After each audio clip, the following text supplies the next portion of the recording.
माँ Ambe recording studio आमी।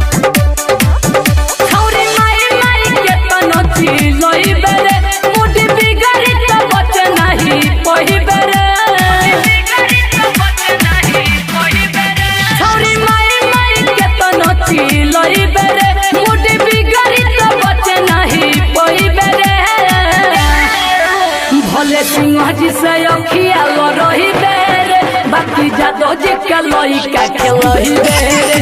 भले सिंह जी से अखिया रही बेरे बाकी जादो जी के लइका के लही बेरे।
लइका के लही बेरे भले सिंह जी से अखिया रही बेरे बाकी जादो जी के लइका के लही बेरे।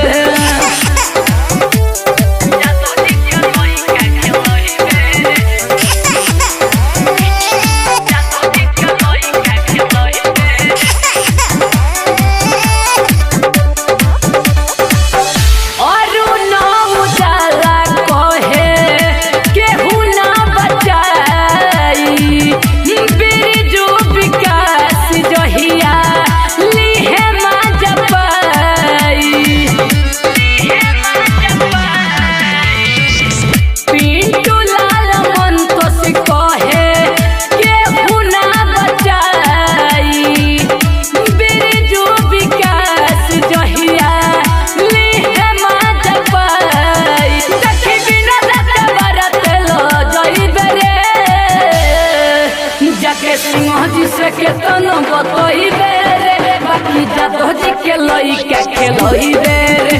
भले सिंह जी